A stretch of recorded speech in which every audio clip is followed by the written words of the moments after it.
નમસ્કાર મિત્રો, સ્વાગત છે તમારું મારી યુટ્યુબ ચેનલ વિલેજ ટુ સિટીમાં. હું કેતન ભીખડિયા.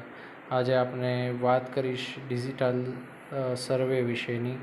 એ પહેલાં આપ મારી યુટ્યુબ ચેનલને લાઈક કરો, શેર કરો અને સબસ્ક્રાઈબ કરો.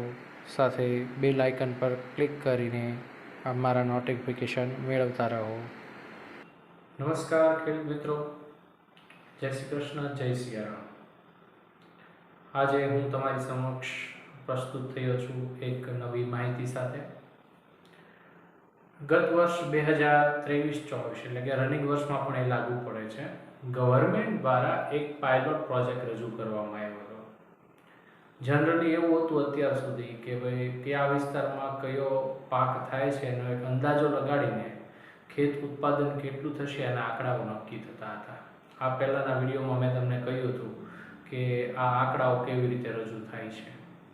પરંતુ છેલ્લા 6-8 મહિનાથી આ પાયલોટ પ્રોજેક્ટ જે ચાલુ હતો એની વિશેષ માહિતી હું તમને આપવા જઈ રહ્યો છું. આ પ્રોજેક્ટનું નામ છે ડિજિટલ ક્રોપ સર્વે.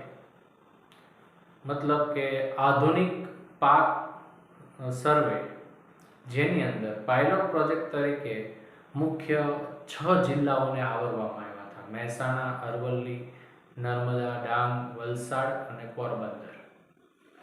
આ 6 જિલ્લાની અંદર એક એવી કામગીરી કરવામાં આવી કે ખેડૂતના હરેક ખેતર પર જઈને ત્યાંથી ગવર્મેન્ટે ડેવલપ કરેલી એક એપ્લિકેશનથી ફોટા અપલોડ કરવામાં આવે. જે તે પાક એ ખેતરની અંદર શું વાવેલો છે એ અપલોડ થાય અને આ અપલોડ થયેલા ફોટા છે એ જીઓ ટેગિંગ ફોટોઝ હોય છે. એટલે કે એના લોંગિટ્યુડ અને લેટિટ્યુડ, અક્ષાંશ અને રેખાંશ. વ્યક્તિ તે ખેતરમાંથી ફોટો પાડીને 4-5 ખેતરોમાં એ ફોટો બતાવી દે એવી રીતે નહીં, પરંતુ એની અક્ષાંશ અને રેખાંશ ચોક્કસ માપથી એ ફોટાઓ પડતા હતા, જેથી કરીને ચોક્કસ ખેતરની અંદર કયો પાક છે એ સરકાર જાણી શકે. અને આ સર્વેની કામગીરી જે તે ગામના યુવાનોને સોંપવામાં આવી હતી. એને એક ખેતરના મહેનતાણા પેટે 10 રૂપિયા ચૂકવવામાં આવ્યા. તો ખરીફ સિઝનની અંદર આ 6 જિલ્લાઓમાંથી 12,89,772 સર્વે નંબરો છે એ ડિજિટલાઇઝ કરવામાં આવ્યા. એટલે ગવર્મેન્ટને ખબર પડી કે આ સર્વે નંબરમાં આ પાક ઊભો છે. જ્યારે રવિ સિઝનની અંદર ફરીથી રીસર્વે કરીને 9,50,514 સર્વે નંબરો રવિ સિઝનમાં જે તે સર્વે નંબરની અંદર કયો પાક ઉગેલો છે એ સર્વે કરવામાં આવ્યો. આ સર્વે શું કામ કરવામાં આવ્યો? તો કે અતિવૃષ્ટિ કે અનાવૃષ્ટિ વખતે સરકારને એ ખબર પડી શકે કે જે તે સર્વે નંબરમાં શું પાક ઊભો હતો અને અતિવૃષ્ટિ કે અનાવૃષ્ટિને કારણે એ પાકને શું નુકસાન થઈ શકે. એટલે આવનારા વર્ષોમાં બીજો અંદાજ એવો લાગી શકશે કે ભાઈ જે તે જિલ્લામાં અથવા તો જે તે ગામની અંદર કે જે તે તાલુકાની અંદર કયો પાક કેટલા પ્રમાણમાં, કેટલા જથ્થામાં ઉત્પાદિત થશે, એવો એક આગોતરો આંકડો ચોક્કસ રીતે ગવર્મેન્ટ આપી શકશે. અને આ ખરેખર ગવર્મેન્ટનું ખૂબ જ આવકારદાયક પગલું છે.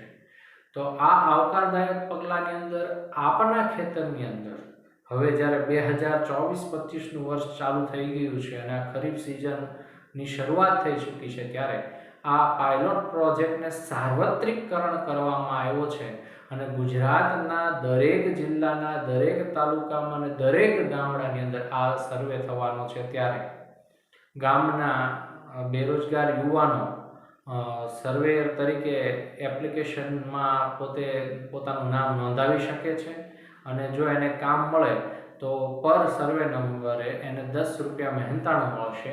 અને હરેક સર્વે નંબર ઉપર જઈને એના મોબાઈલથી જ ફોટાઓ પાડીને આ જીઓ ટેગિંગ ફોટો પાડીને જીઓલોજિકલ મેપિંગ સિસ્ટમ જે બનાવી છે ગવર્મેન્ટે, એપ્લિકેશન બનાવી છે, એની અંદર અપલોડ કરવાની રહેશે.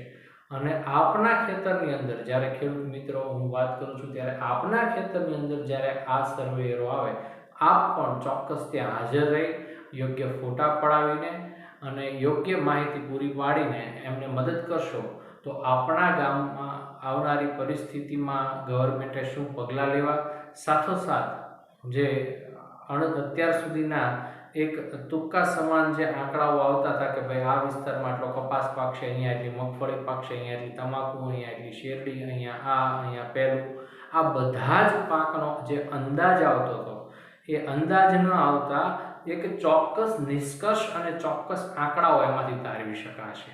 અને આ ઇમ્પ્લિમેન્ટ થઈ ચૂક્યું છે અને સુરતના ગામડાઓમાં આ આંકડાઓ ચાલુ પણ થઈ ગયા છે અત્યારે ખરીફ સિઝનના. તો ગામે ગામ આવા સર્વેયરો આવવાના છે અને આપની જમીનને ડિજિટલ મેપિંગથી માપવાના છે. આ ડિજિટલ મેપ એટલે જમીનની માપણી નથી, પરંતુ આપણી જમીનની અંદર આપના સર્વે નંબરની અંદર શું પાક વાવ્યો છે એની એક પ્રોસેસ છે, એની માપણી છે અને એનો સર્વે છે કે આપ આ પાક ઉગાડી રહ્યા છો. માત્ર બોલી દેવાથી કે કહી દેવાથી આ ચાલશે નહીં, પરંતુ આપના સ્થળે આવનાર કોઈ પણ સર્વેયર આપના પાકનો ફોટો લેશે અને જે તે સિસ્ટમની અંદર અપલોડ કરશે. તો આનું જે આખું આયોજન છે એ તલાટી હસ્તક છે અને ગ્રામ સેવક છે એના નિયંત્રણની અંદર આખી કામગીરી થવાની છે. આ ડેટા ત્યાંથી જિલ્લા તાલુકા લેવલે, જે તાલુકાથી જિલ્લા લેવલ અને જિલ્લા લેવલથી સ્ટેટ લેવલ સુધી આ આંકડાઓ પહોંચશે કે આખા ગુજરાતની અંદર આટલા લાખ વિસ્તારમાં, કેટલા હેક્ટર વિસ્તારમાં કપાસ છે, એટલા હજાર વિસ્તારમાં હેક્ટરમાં મગફળી છે, અહીંયા શેરડીનું ઉત્પાદન છે, અહીંયા તંબાકુનું ઉત્પાદન છે, અહીં ફળફળાદી ઉત્પાદન છે, કોઈ જગ્યાએ ધાન્ય છે, કોઈ જગ્યાએ કઠોળ. આ બધા જ આંકડાઓ ચોક્કસ પ્રમાણમાં મળશે, જેથી આવનારા સમયમાં આ માર્કેટને પણ ચોક્કસ આંકડાઓ પ્રાપ્ત થશે કે ભાઈ ગુજરાતની અંદર કપાસનું આટલું વાવેતર છે અને આટલું ભવિષ્યમાં ઉત્પાદન થનાર છે, જેથી કરીને વૈશ્વિક માર્કેટે ચોક્કસ આંકડો હોય તો ખેડૂતોને શ્રેષ્ઠતમ લાભ આપી શકાય. એના માટેનો એક ગવર્મેન્ટ દ્વારા પ્રયાસ છે અને ખરેખર જો આને યોગ્ય રીતે કરવામાં આવશે તો એક આવકારદાયક પગલું છે.